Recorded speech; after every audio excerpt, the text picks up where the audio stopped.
My focus right now is trying to figure out the psychological damage, impact, and trauma that has been done to my daughter. I pulling her out of school. Is it affected Anton's daughter, or is that just cap? No, it didn't affect her. I mean, she, from what I know, she don't know anything about it. What's good, y'all? This Anton Daniels saga, you know there's a lot of people that cover this. O'Shea, Freezy, House of Hypocrites. Y'all probably know all the names. Lakeisha Keisha. Shout out to them. But now he's on Stephen A. Smith. He's really going national. We know he's over 1 million views. And this dude is actually working a plan to be one of the major voices in the community going forward, which is a little scary when you know his background. Can't knock nobody's hustle, right? He did grind hard for years and years and years. Manosphere this and financial literacy that, interviewing people, doing reactions. I mean, he built it from the ground up, no doubt. All the hypocrisy, controversy, and this and that aside, he is really lining himself up to be an influential voice. So at this point, we just gotta take a look at it. It was very interesting listening to the brothers on the Up Doe Podcast. Shout out to them.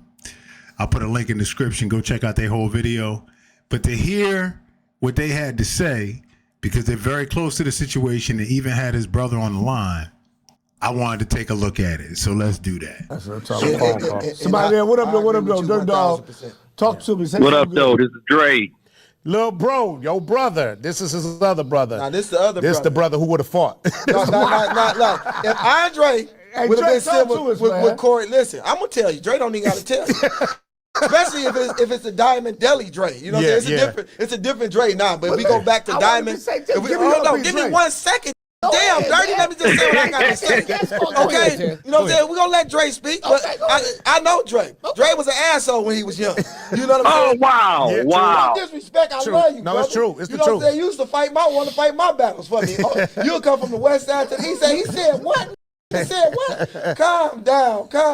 So this is the 50-year-old Dre that don't do that no more. Okay, go ahead and go for it. So my thing is, you can't call somebody that they kissing A and think that it's not going to offend them. Yeah. But when they say you sucking D, it's supposed to offend you. It go both ways. Facts. Right. I agree.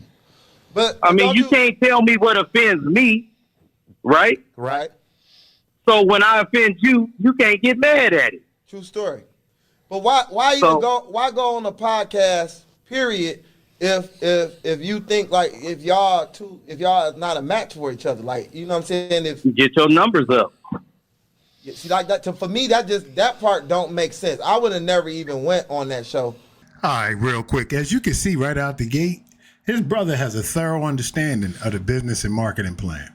The reason you go on that show is because Corey's platform reaches a lot of ears.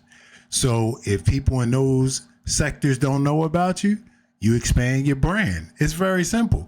And opposing views make the best content. We all know that. That's what we tune in for, the clash. You know what I'm saying? So his brother seems to understand the difference between pushing the name forward versus your principles in everyday life. It's two different scenarios. Let's get back to it. You know what I'm saying? Because me either. I wouldn't have went on that show, but I mean, feel like it's not working. For me, it's not working. But Dre, let me ask you something.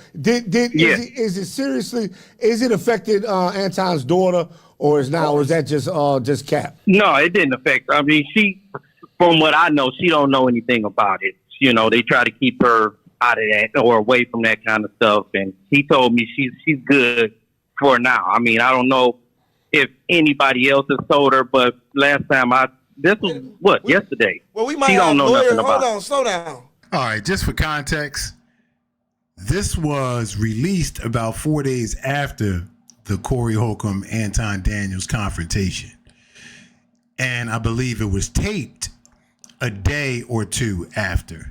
So And after Anton had said that there had been some devastating impact to his daughter and he had to pull her out of school and he's looking to do psychological evaluations and see what the downstream impact was and all that. This was after that. So let's get back to it.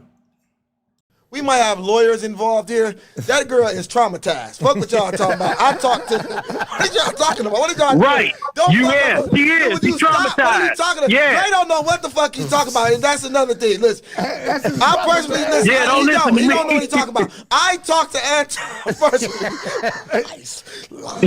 I talked to Anton personally, and that kid is destroyed. She is hurt. Yeah. She is Right, don't want right, to go right. to school. She want to drop out. He's Anton's life up. Not only that, I think also, I didn't want to say nothing. 50 million. That's why Gene didn't come Call today. Top Dog. Because Gene hurt. He didn't want to come on the podcast. Gene, I'm hurt too. Gene hurt See, too. the whole family affected. Look, but here's the thing. I told Gino to call Top Dog. So everything is good. Y'all owe me for this commercial. You know what I'm saying? Y'all owe us $20,000. That's real talk. Top Dog. So as you can see, they all know the play. His brother slipped up though.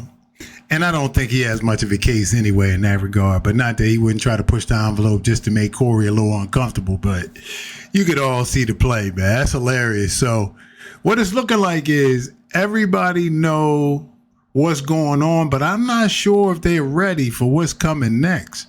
Because if you get on that national stage, they are going to look into every aspect of your life for any inconsistencies. They're going to use you as long as they can until it's time to throw you out. And in regards to the Stephen A. Smith appearance, check some of that out. When we sit here and we look at the quote unquote wealth gap, Okay.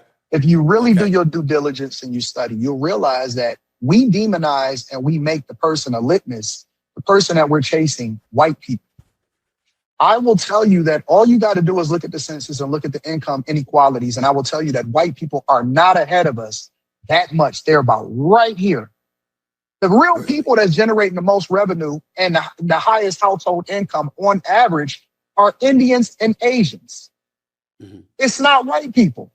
So why do we use white people as the scapegoat or as a measuring stick for what it is that we need to do and automatically qualifying them? Because I could tell you when I was in my software engineering classes, there were no black people. All of them was going into business. All of them was doing marketing and all of them was doing a bunch of stuff that they wasn't really trying to do because it was easy for them to stay in school and still qualify for their student aid.